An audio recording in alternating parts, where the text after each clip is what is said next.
Greetings from Tampa. They used to have a great quarterback on their roster. It's his birthday today. That's Steve Young in the creamsicle jerseys. Perfect timing. I fly from San Francisco to Tampa, the reverse of the Steve Young trade from the Buccaneers to the 49ers back in 1986. He joined the 49ers for that 1987 season, so I think it happened in the 87 calendar year. Second and fourth round picks from the 49ers to Tampa Bay for Steve Young. It's one of the best deals they ever made. We're coming up on another trade deadline for the 49ers, November 4th. We'll see if Trey Hendrickson or Jeffrey Simmons or Bradley Chubb or some smaller names end up with the 49ers. But first, we've got to talk about San Francisco roster news. Good news today on the Mac Jones front. The 49ers did not sign any of the quarterbacks whom they worked out on Friday. Remember, surprise Friday workout for 3 quarterbacks. Quentin Dormady, Nathan Peterman, Desmond Ridder all worked out for the 49ers on Friday, really after the practice week had ended. So this wasn't them trying to look for a practice squad arm. This was them seeing, okay, well, we need to look at some guys just in case Mac Jones, who's very, very hobbled right now, who's beaten up right now, just in case Mac Jones isn't ready to go on Sunday or if he's knocked out of the game on Sunday. And the 49ers determined that they did not need to sign one of those 3 quarterbacks at this time. The deadline passed at 1 p.m. Pacific time, 4 p.m. Eastern time. And San Francisco was very likely going to start Mac Jones against the Bucs about 21, 22 hours from now. It is now 6:16 p.m. here on the East Coast. Going to get ready to go to dinner. My buddy Mark Major lives out here in Tampa, big 49ers fan. You might have seen Mark in some of the videos. He's going to swing by and pick me up, and that's going to happen right after this show. So good news on the Mac Jones front. 49ers did not sign a new quarterback. It's going to be Mac and it's going to be Adrian Martinez as the 2 49ers QBs dressing for this game tomorrow. Then on the roster move front, the 49ers elevated Trevis Gipson from the practice squad for the second straight game. They did this against the Rams, and Gipson recovered the fumble when Matthew Stafford pitched to Blake Corum, and Corum just couldn't hang on to it, and it fell on the ground. Guess who was there? The veteran, Trevis Gipson. So you have 3 practice squad elevations for any given player in any given season. The 49ers have now used 2 of them for Gipson. And remember that Yetur Gross-Matos is not going to be available in this game, and neither is Robert Beal Jr., whom the 49ers waived as part of their moves today. Now, probably they're going to bring Robert Beal Jr. back to the practice squad, but he's not on the team right now. He's not one of the 49ers defensive linemen who's going to dress tomorrow. And I will say that this is the thinnest defensive line that the 49ers have assembled in probably quite some time, maybe even including last season. These are the 8 who will dress for San Francisco tomorrow against the good Tampa Bay offense. It's going to be tough sledding for the 49ers. They're in that no man's land right now. They're trying to bridge the gap between losing Nick Bosa and also losing Yetur Gross-Matos, who was their most productive interior pass rusher. They're trying to bridge the gap between losing those guys and potentially acquiring other names, but it's just too early to really buy right now because not everybody, hardly anybody is selling. I would say nobody is actually selling at this point. The reality of that might change over the course of the next 5 or 6 days because the Bengals play 2 games over the next 5 days, starting tomorrow. They play the Packers, and I think they're going to get killed by the Packers tomorrow. Then they play the Steelers. Maybe Cincinnati's losing streak extends to 5, and then all of a sudden they move from buy to sell mode, and we can talk more about Trey Hendrickson. But tomorrow it's going to be Bryce Huff and Mykel Williams as the first-team defensive ends. Kalia Davis and C.J. West, 2 of the defensive tackles, are going to be compromised. Kalia is going to be wearing a club on his hand because he broke his hand the last time the 49ers were out there, had surgery the day after the game against the Rams. And C.J. West, he's broken his thumb a couple games ago, so West is going to have a little cast on his thumb. So both of those guys are theoretically going to be compromised, but they're going to be 2 of the 49ers' 8 defensive linemen. This is a very, very thin D-line crew. Mildly surprising to me that the 49ers did not call up Evan Anderson. I know that they added some defensive tackle depth with Bruce Hector coming back to the team this week. I know that Sebastian Valdez, the Hulk, is the developmental guy on the practice squad, so I didn't really expect him to be up for this game. But I thought that Evan Anderson, who actually had a huge game and a huge play in the win here in Tampa Bay last year, I thought Evan Anderson might be the move for San Francisco. He had a big pressure when the Bucs were driving late in the 49ers red zone, forced Tampa Bay to settle for a field goal. Forcing them to settle for a field goal allowed Brock Purdy and Jawan Jennings to march down the field with less than a minute left and set it up for Jake Moody to finally make it, to finally, crush a game's worth of massive kicking struggles. I mean, that was really the headline coming out of that game last year, right? Moody missed 3 coming off the high ankle sprain. Tabor Pepper, Deebo Samuel, shoving match on the sideline. None of that special teams battery and Deebo Samuel, none of those guys are on the team anymore. Deebo Samuel is now in Washington dealing with a heel injury. So the 49ers left 9 points on the board last year when they played this Tampa Bay team.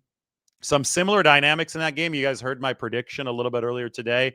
Tampa was out of receivers last year. Mike Evans, Chris Godwin were both hurt. They're both out in this game, except now they have a first-round draft pick to add to the mix in Emeka Egbuka, who just went off against the Seattle Seahawks last week. Now, the Seahawks were missing Devin Witherspoon. They're missing Julian Love, their star safety, and ultimately they were missing Reek Woolen, who's just been ruled out of the next Seahawks game. So I wouldn't look too much at the Seattle result last week and say, oh my God, Tampa Bay has this offense that could put 40 up at any given time because they did that against Seattle. Remember that Seattle was missing 3 of its best defensive backs last week. But what I would say is that the 49ers are going to be running out there with an extremely thin defensive line.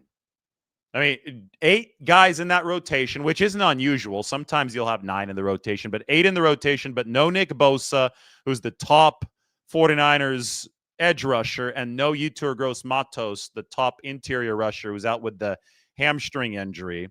2 of the rookie defensive tackles are playing with some sort of cast on their hands. Kalia Davis's is more intense than CJ West's, and Kalia said it was tough early in the week. I talked to him yesterday, but he got used to it by the end of the week. Says he feels that his hand is in a pillow when it's in that cast.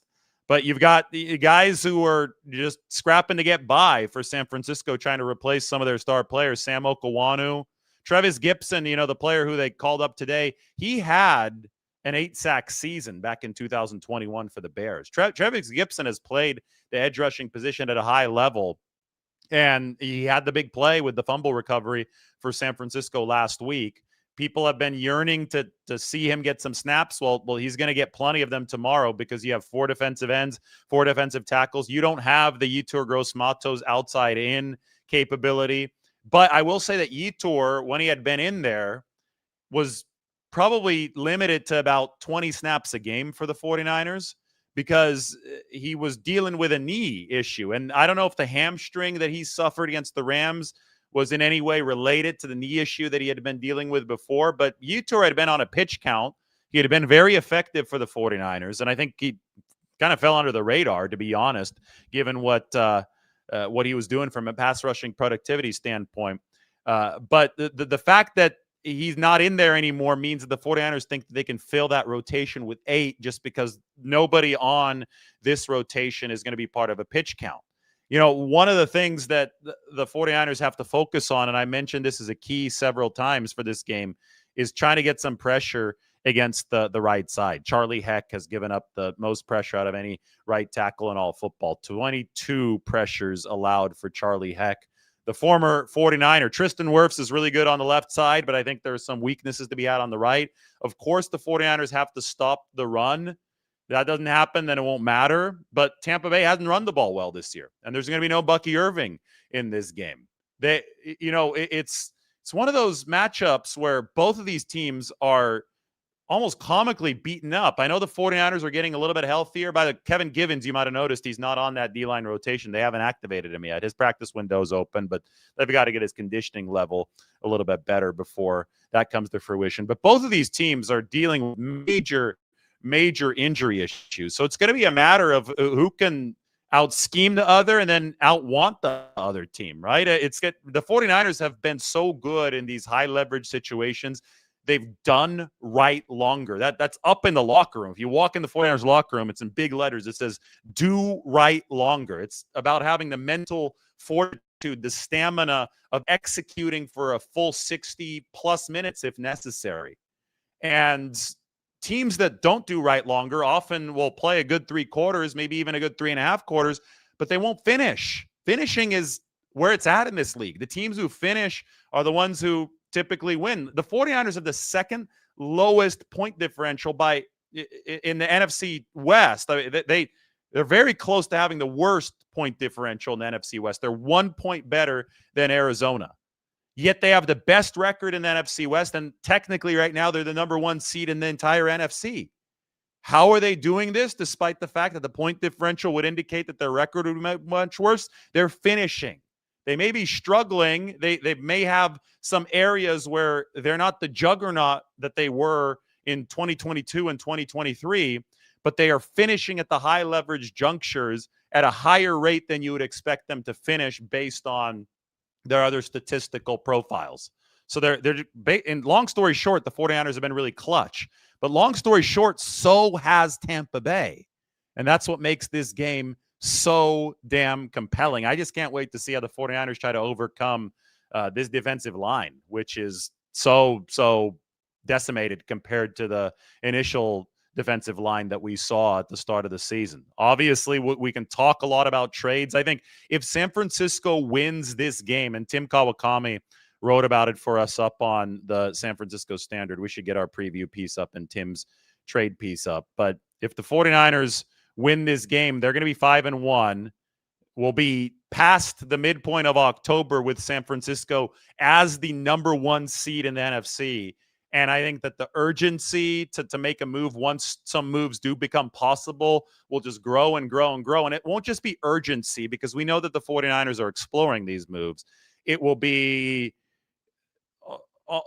confidence to make a move, right? I mean, beating the Rams as shorthanded as they were last time, that starts to give you an idea if you're Kyle Shanahan or John Lynch, that you've got something special cooking in the building.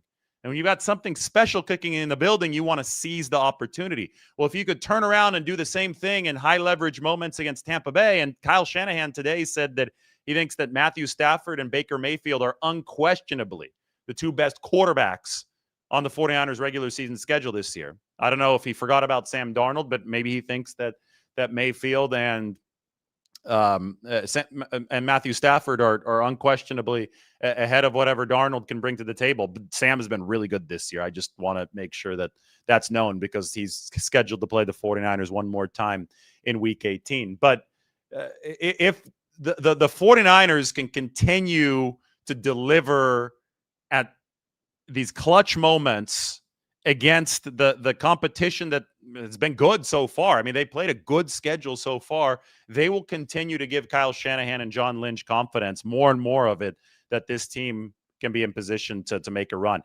For me personally, I said it after the Rams game.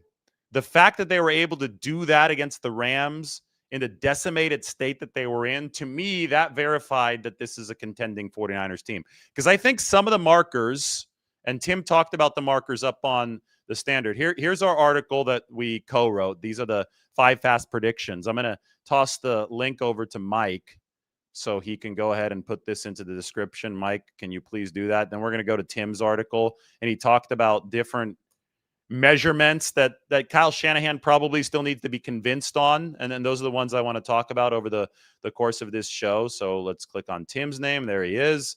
Then let's go. This is a great headline that he put there. How the 49ers can prove they're good enough for a full tilt playoff run.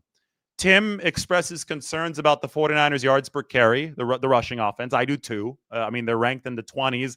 I think that missing George Kittle, who's not going to be back yet this week, is a big, big deal there. I think that missing Ben Barch and having to play the rookie Connor Colby's a big deal there. I think Jawan Jennings, who should be back tomorrow, I know he's questionable, but I would expect him to play. They didn't elevate a receiver. I think Jawan's going to be in for San Francisco. That's really big for the run game because he blocks so well. I think that missing Brandon Ayuk this season has hurt the run game. I mean, he's also a really good blocker, but Kittle especially. Kittle's the leverage piece at that line of scrimmage that lets Shanahan do what he wants to do. Kittle and Juszczyk are ultimate leverage pieces for the 49ers. They've got to get him back. He's going to come back against Atlanta. I really, really do think that once this run game is able to turn the corner with some of its dudes back, that's going to be a huge checkbox that the 49ers check, like saying, okay, this team is starting to show indicators of being a full tilt playoff type push. Like, you can go for it with this football team. You know, I put this up again today on X, and it's worth sharing now because whereas the 49ers run offense is right now the least efficient that it's been in years, I think that if you had to make a trade-off between really good run offense and really good run defense, or at least the direction that we've seen from both of these units, the 49ers would actually take the trade-off that has in effect happened for them so far this year. Look at where the 49ers run defense ranks so far in 2025. This was the bane of their existence last year. They were number 29 in run defense. They had slid from number 2 in 2022 to number 26. This is all by EPA, by the way, to number 29 in 2024. And then the 49ers cranked it up from number 29 to number 8 so far this season. They're playing the duo blocks on the inside. They're playing that so much better. The defensive tackles are not giving up the ground that they gave up for the 49ers last season. And that goes back to personnel changes. You know, a lot of people, and I know that I'm doing this on X today too, not just YouTube. If you're watching on X and you're not a YouTube subscriber yet, we've got way more of these videos on YouTube that come out every day. There's so much criticism, especially on X, of what the 49ers were doing in the offseason. One of the reasons that you let Javon Hargrave go, one of the reasons that you let Malik Collins go, maybe the biggest reason that you let those guys go, is because they were getting washed out very frequently on those duo plays in the middle. They were great pass rushers. I mean, they're ranked number 2 and number 3 respectively in the whole league in pass rushing productivity amongst defensive tackles for their new teams, but they weren't good run defenders. And just as a whole, you know, the 49ers just weren't a good run defense, like evidenced by this right here. Like, you could see it there at the bottom, number 29. So the 49ers are playing those inside blocks so much better. They're not giving up the ground because they went out and drafted players, and they went out and added younger and hungrier players who are executing against the run at the point of attack at a much more rigid level. On top of that, the 49ers are also playing crack toss a lot better. I mean, teams killed them over 2023 and 2024 with the crack toss play. And San Francisco is now setting an edge. They're flowing to the football. I think setting the edge, Mike, you go back to Michael Williams, but Alfred Collins delivered the banner play with the punch out against the run that had typically worked against San Francisco over the past 2 years up the middle. And you're seeing Michael Williams set edges very, very effectively for the 49ers. This right here is the biggest development so far of the year, the move from number 29 to number 8 in run defense. If the 49ers had last year's run defense, the season would already be over. They might be 0-5. I don't think it's hyperbole to say that the 49ers with last year's run defense would be 0-5 right now. The fact that they've been able to stand tall, it was huge in that Seattle game, right? Week 1. Massive, obviously, at high leverage junctures against the Rams on the Alfred Collins punch out on the 4th down. They're not making those stops in 2024. So there's another win. Arizona, I mean, the 49ers held up very, very well against Arizona. They hold Arizona under 20 points.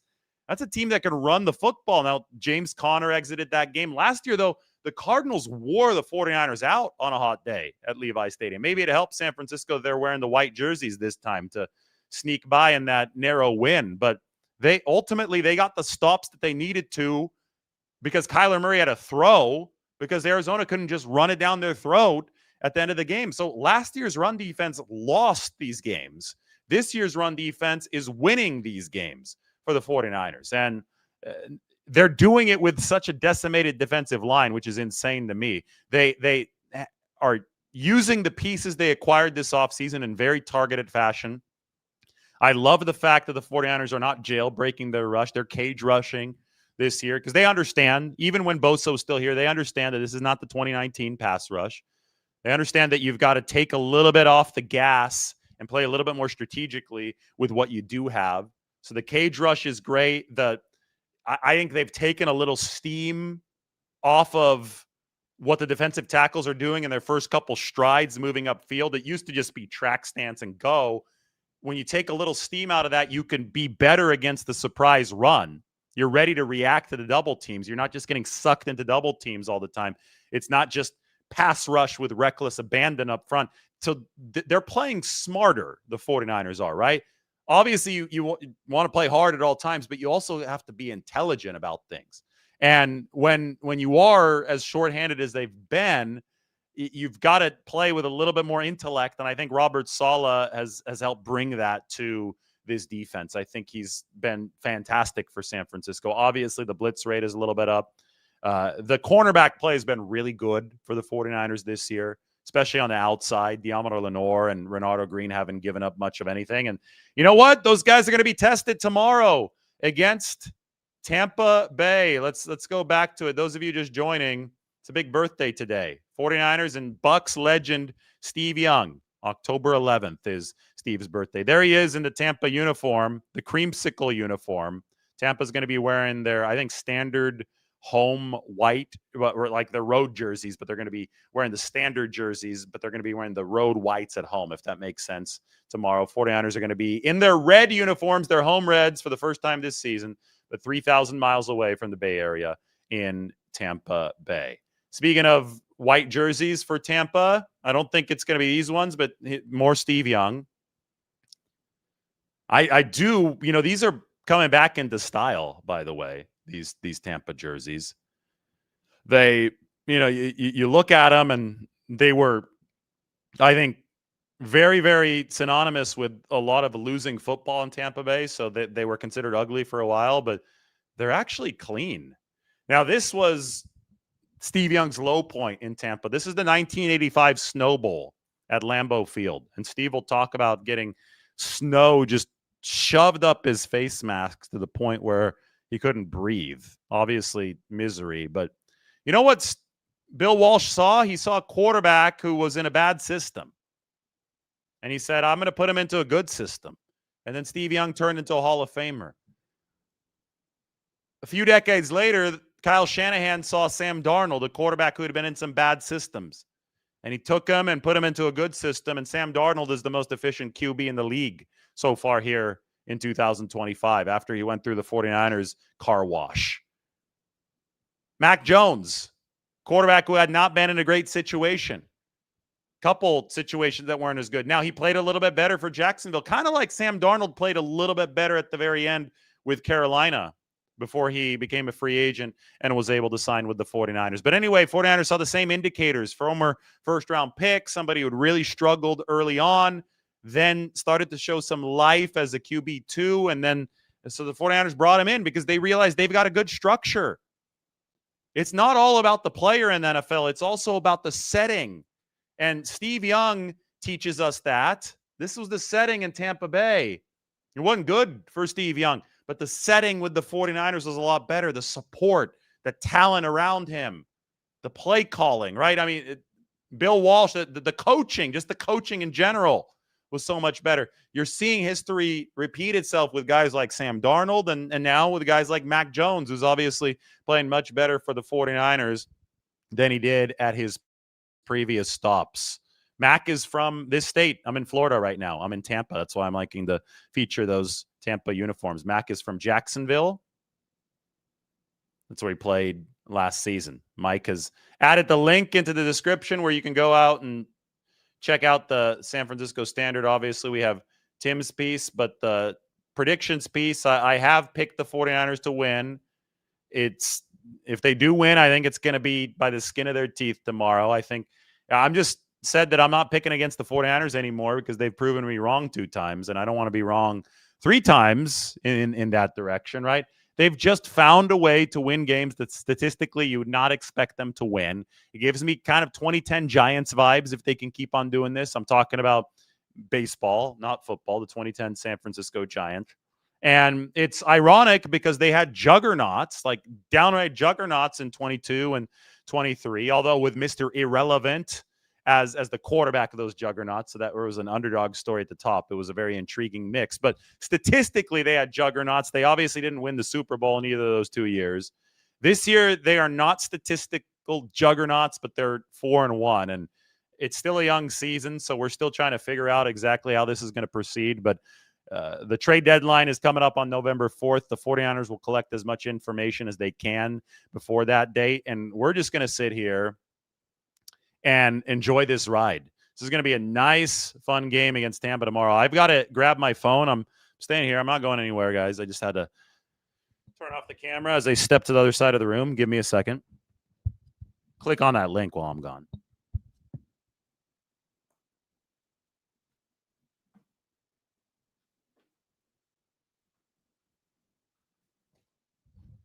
All right, I'm back. Sitting back down in front of the camera. Turning the camera back on. We got a good setup here. The hotel floor. Good setup.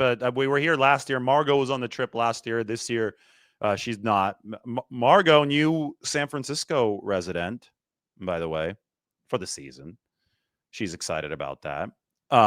But she's in Nashville. I had to pick her up, and then we have to take her to San Francisco. So hopefully see some of you guys around town over the course of the next few months as this season progresses for the 49ers. The good news for San Francisco, for those of you just joining the show, is that they did not sign one of the quarterbacks whom they worked out in rather surprising fashion yesterday, which obviously showed some concern about Mac Jones's health. And gosh, today I saw a clip with Kyle Shanahan doing his weekly interview. He was talking about some week 1 situation where Mac was the scout team player of the week, and there's a photo of him bleeding, I guess. Like I don't have the photo. I'll have to try to get a hold of it because the 49ers hit him so many times in practice. And Kyle was talking about, this is why it shows why everybody respects Mac so much, because they were hitting him too much in practice and he was bleeding and everybody thought it was really funny. And, Kyle said he didn't think it was funny at the time, but he's laughing about it now. And I'm like, hold up. You're hitting your quarterback in practice to the point where you got photos of him bleeding. Like, you have one of the most notoriously tough quarterback injury situations in the NFL, if you're the 49ers, historically, like over the past few years. I still remember the Philadelphia NFC Championship game, which came on the heels of a season where they got to their quarterback 3, or even you could argue that Brock Purdy was the 4th quarterback to begin that season because of injuries. I think maybe if you're the 49ers, just maybe this is my piece of advice, you should consider not hitting your quarterbacks in practice. That to me was one of the craziest clips I'd ever seen this morning. And I know that probably some of that was embellished from Kyle Shanahan. He was telling Matt Mayoko a story for the interview about, Mac has turned into this folk hero type of figure for the toughness that he's put on display. So I'm sure that Kyle wanted to really showcase what Mac has brought to the team as far as guts and grit. But he still said that they've been hitting the quarterback, even though he doesn't like it in practice. And I'm like, well, I'm looking over here and Brock Purdy is rehabbing. He's not available to go. Mac Jones, we're not sure on a daily basis if he'll be able to throw. He had to drop back 56 times against the Rams. I don't know, guys. It's a novel theory maybe on my behalf, but I don't know if it's smart to be hitting the quarterback in practice. Like, I don't think the 49ers should be doing this. Now, I didn't see it happen in training camp, which was weird. Like, during camp, they're not hitting the QB. You're typically not allowed to hit the quarterback. It just made Kyle Shanahan's comments in that interview today talking about hitting Mac Jones in practice during week 1 because everybody was really amped up. It just made me raise my eyebrows because now I'm looking at the health of the position for the 49ers, and it obviously isn't very good. Anyway, Mac, it's looking better for tomorrow because they didn't sign one of those QBs. That doesn't mean that they're completely out of the woods.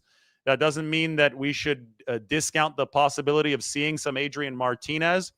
We absolutely, when we're analyzing this game, should be ready for Tampa Bay to bring a lot of pressure. Todd Bowles doesn't blitz quite as often as Brian Flores, who's up in Minnesota, but Todd Bowles is really aggressive. Remember, Todd Bowles welcomed Brock Purdy to the league in 2022 with a nickel blitz on the very first play, and Brock wasn't ready for it, didn't account for it, and Brock just got leveled. And that was the week after he'd come into the game against the Dolphins after Garoppolo had broken his foot, and everybody's like, oh boy, party's up for Brock Purdy. He can't pick up the nickel blitz on first down.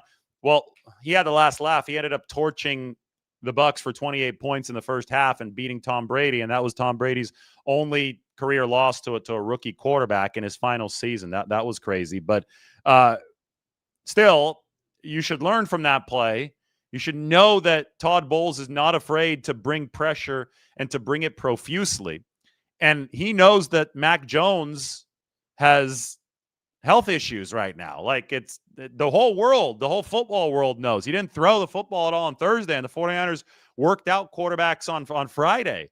So if I'm Todd Bowles, I choke off every single short passing lane that there is in this game because Mac was just throwing extended handoffs for the majority of the Rams game. I choke off all the short passing lanes. I bring pressure where I can, and I test Mac Jones to see if he can take a hit, and I test Mac Jones to see if he could throw it downfield early on.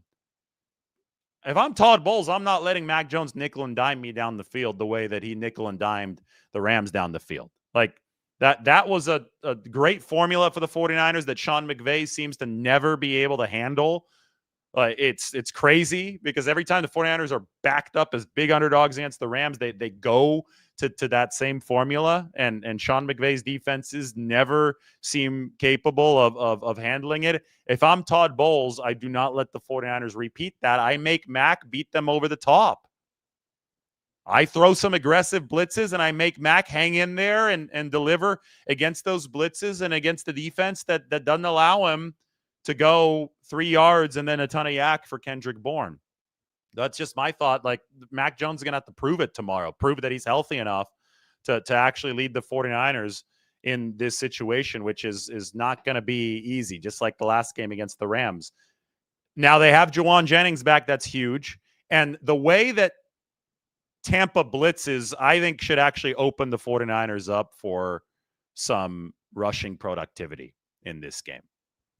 Tampa's a really good run defense. They may be ranked number 1 in the league by EPA, but blitzing is chance taking, and chance taking means you're going to get some big losses if you're the Tampa Bay defense, but I think you're also vulnerable to give up some big gains. And if Mac is not 100%, which I think it's obvious he's not, or if Adrian Martinez is in there for the 49ers, which is possible, well, one of the ways that you mitigate that and make sure that the offense keeps moving is you pop off explosive runs. And the 49ers don't have one yet this year. Their longest is 19 yards. My prediction is the first one is coming tomorrow for San Francisco. How is this a trap game? Can you please explain? This is the NFC's number 1 team in terms of seeding against the NFC's number 2 team. It's been flexed into prime time, like not prime time, but like 4:25 window. Like, it's literally been flexed to finish under the lights. The CBS number 1 announcing crew, Jim Nantz and Tony Romo, is going to be calling this game. Like, this is quite literally the opposite of the trap game. Like, this is not it's impossible. Like, when one plays 2, it can't be a trap game. The 49ers might lose. The 49ers might come out not playing well. I don't know. Like, well, we'll see tomorrow, but it's not a trap game. It's quite literally the opposite of a trap game. I'm ready for some questions. Will they ease Mustapha back? Yes, they're going to ease Mustapha back. I would even not be surprised if 4 different safeties played tomorrow. The 2 starters or the existing starters in Jason Pinnock and Marquise Siegel, your big nickel and Jair Brown, who's been playing a few snaps a game for San Francisco, and then Malik Mustapha, who's now been formally activated for the 49ers to the 53-man roster. Now, they had to make room on the 53, so that's why they waived Robert Beal. In fact, we should go to the 49ers roster sheet right now just to show you what this all looks like. So there's a very strict limit of 53 men because Malik Mustapha is now part of the 49ers roster. And, I don't know if I'm going to list him as a starter quite yet. I think that maybe he won't start. He'll just be eased into things. But I would expect by next week he's going to start. What we're going to do is we're going to put Malik down here. Malik Mustapha. He has an opportunity to be a core piece of this football team, by the way, with the yellow shading. We're not quite going to do that for Malik yet, but there he is. So putting Malik on the 53 meant the 49ers had cut Robert Beal, who I previously had right here. They probably will bring Robert back to the practice squad, but we'll see on that front. They would need to make another move to open up a spot on the practice squad. But Robert Beal has been yo-yoed between the 53 and the practice squad for the 49ers. If you want to look at a health situation for the team, I'm not removing the injury shading from Mac Jones up here. Juwan Jennings, I'm not going to remove it either. I think he might play hurt for the 49ers. That rib, whenever you're dealing with a rib, that could be something that's a few weeks, but you just suck it up. Take some painkillers and go out there. I'm just speculating right now on Juwan, but we'll see in that situation. Ben Barch is on IR in that O-line room. Otherwise, looks like decent health for the 49ers there. Yetur Gross-Matos is not going to play.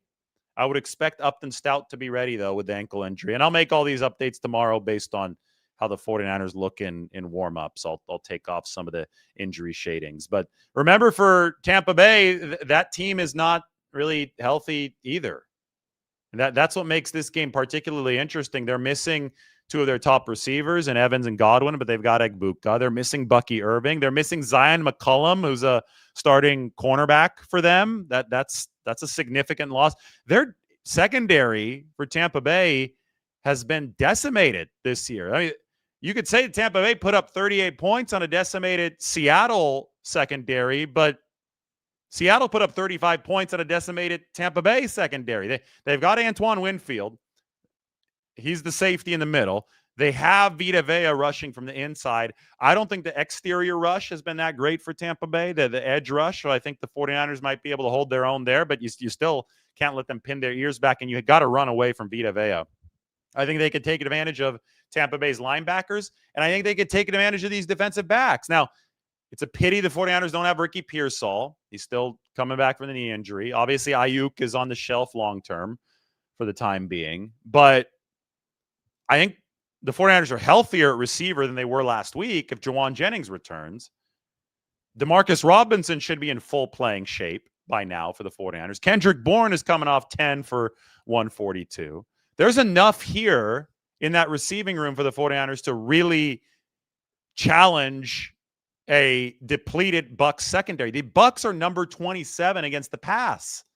That's not emblematic of a Todd Bowles defense. Normally, Todd Bowles defenses are ranked much higher than the 20s in both phases of the game. They're number 1 against the run, number 27 against the pass, but the Seahawks were able to do both against them last week. So it will come down in many ways to quarterback health for the 49ers, but just know that both of these teams have been injury compromised, and I think it's going to come down to the very end. My prediction was 49ers 27, Tampa Bay 24. Mark says that he's meeting me out front at 7:05. I wonder if he's watching right now as he's driving over here. Where should we go in Tampa? You guys should all leave your recommendations. I'm excited to be here. Flight was on time. Those cross-country flights. It's a bit of a trek, but made it all the way in time to do the big show. So everybody go check out what we've got working on the San Francisco Standard. If you run into Steve Young back in the Bay Area, I'm guessing he's back in the Bay Area, make sure that you wish Steve a happy birthday. There he is. Tampa Bay Bucks legend, Steve Young, celebrating his birthday today, October 11th. I texted him. I actually just heard back from him. That's good. Steve is taking care of himself back in the Bay Area with his family. He's often at 49ers games, which is good to see. He was one of my favorite players growing up. So it is cool to see Steve back around the team facility. Anyway, just so happened that Steve Young's birthday falls on the weekend that the 49ers are here in Tampa playing his original NFL team. He was with the USFL's Los Angeles Express before that, playing at the Coliseum. Then to Tampa Bay, then to the 49ers. Now the 49ers will play the Bucks. There's your big report. Good news on the quarterback front. Mac Jones, not going to be joined by another veteran. They think that he's healthy enough to give the 49ers what they need in this game. But Adrian Martinez will be at the ready. So will Trevis Gipson, not to play quarterback, but he's flexed up. Thin 49ers D-line. They're going to have to fight. They're going to have to scrounge their way to another win tomorrow if they're going to find this in the 5-1 realm following this game against Tampa Bay. Everybody hit that sub button. Everybody hit the notification bell. And everybody go check out the San Francisco Standard. We got the best 49ers coverage there is. One more shout out to the Standard here. You absolutely need to go sign up for this piece too. We've got the most in-depth look at the 49ers defense there is. Like the defensive line, a lot of red. That's not good for the D-line. There's Mykal Williams. Linebackers, corners. Where else are you going to get the 49ers covered so extensively? All right, I've got to go eat. We're going to share some food from Tampa and some good stuff for you a little bit later. So brace yourselves. Another big game is here.